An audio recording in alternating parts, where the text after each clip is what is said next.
Learning about Karakion's fate through her power of creation, Sombre halted her journey and led the 8 Dragonstars to the Mist Valley wetlands in order to stop the Shadoll's advance. Struggling in the heat of battle, Fire Dragonstar Shungay and Wind Dragonstar Hollow were both captured in the shadows and transformed into Shadolls. Despite the bold efforts of the remaining Dragonstars, they were ultimately cornered by the might of the Shadoll forces. No! I won't let it end like this! Ha! Right when it seemed that all was lost, a new Dragonstar, the Light Dragonstar Lifun, descended from the heavens. Unlike the other Dragonstars, Sombre's created Lifun by materializing energy she gathered from the stars drifting in the heavens. Lifun possessed the power that links the stars, a power similar to the one possessed by the Sacred, a clan who had participated in the previous Great War. My brothers, the time has come. By the power of the stars, our lights shall now become one. By unleashing it, the Light Dragonstar united his Dragonstar brethren, including those who had been Shadollified, into a single great beast, the Shining Dragonstar, Shofu.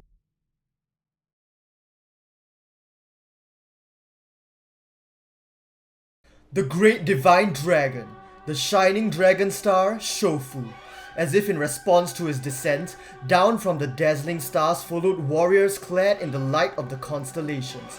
They were the descendants of the Sacred. As her body had resulted from the fusion of the 12 original Sacred, Sombre still possessed the powers of the 12 constellations. Returning that power to these new warriors of light, they became the protectors of the stars and the inheritors of the Sacred's power, the Tellarknights. Thus, they headed to battle.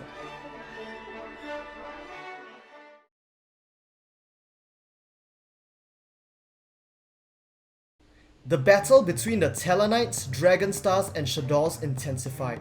In a cruel twist of events, Shofu was defeated and the 8 Dragonstars were all Shadollified. The Tellarknight who possessed the power of the Serpent's constellation, the Tellarknight Unuku, sensed the remains of a power similar to his own lingering within the shadows of the Shadolls. It was none other than the power of the Ophiuchus constellation belonging to Varus Karakion, who had been consumed by Shadoll Roots. He attempted to rescue Karakion, but in the face of the overwhelming mights of the Shadolls, he was captured instead. Inside the darkness, yet aware of Unuku's brave gamble, Karakion tried to defy the power of Shadoll Roots, but with the suppression of his power of destruction, he failed. And so, Unuku was swallowed by the shadows and Shadollified into Shadoll Lizard. On the brink of despair, Karakion mustered all of his remaining strength to divide the power of the sacred staff he wielded and purged one half of that power out of the shadows, sending it to the Tellarknights. This is all I have left. Please, you must stop them. So Tellarknight Deneb received it, Karakion, we won't let your efforts be in vain!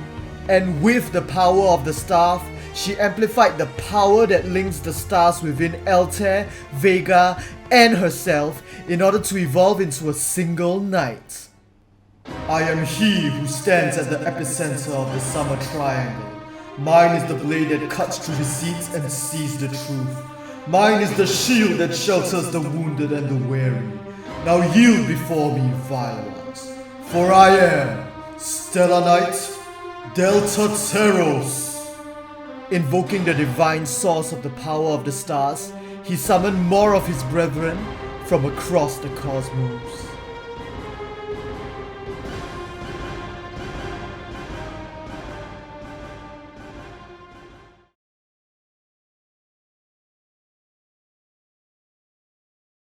However, the Tellarknights made a great miscalculation. Much to their horror, with the Shadoll's absorption of Tellarknight Unuku, they too now possess the power that links the stars. The Shadolls used their newfound power in order to force a fusion between the Shadollified Water Dragonstar Big C and Shadoll Lizard, birthing a new Dragonstar of Darkness who possessed the power that links the stars. Dark Dragonstar, Yugioh. Yugioh then fused with the Shadollified Vile Dragonstar Totetsu in order to evolve into the evil Dragonstar, Geyser!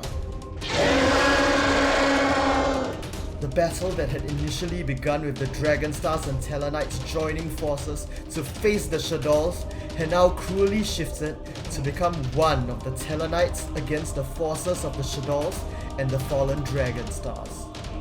The Shadolls had gained the power that links the stars, and with the Dragonstars Shadollified, they too now also possessed the 8 gems of the Dragonstars, the precious stones that had once been a part of Sophia's core.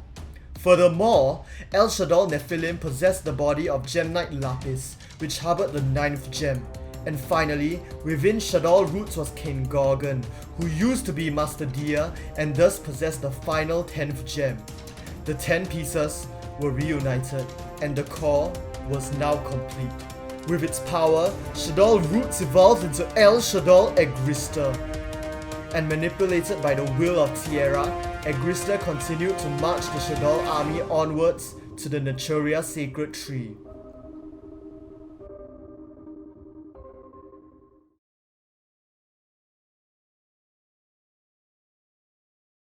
Despite Delta Terror's lead, the Tellarknights struggled to hold off the advancing Shadolls, who continued to Shadollify the nearby lifeforms, adding to their ranks.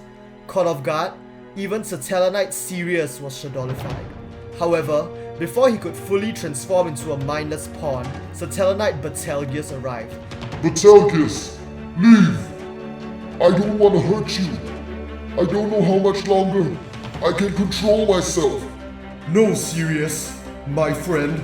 I won't let you turn into a monster! Igniting the divine source of the power of the stars that resided within him, he amplified his power that links the stars and united himself with both Sirius and Procyon. I am he who stands at the apex of the Winter Triangle.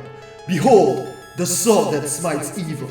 I swear my allegiance to the countless stars in the night sky. I am the radiance that tears the dark asunder. I am Tellarknights Travail. Even with the combined might of the two Tellarknights, Delta Terros and Travail, the Tellarknights were unable to prevent the Shadoll's departure from the Mist Valley wetlands. Nephilim and Agrista were too powerful. Forced all the way back to the sacred tree, the Tellarknights had no choice but to call upon the assistance of the tree's guardians, Gao, Versbute, the Ritual Beast, and the Necros.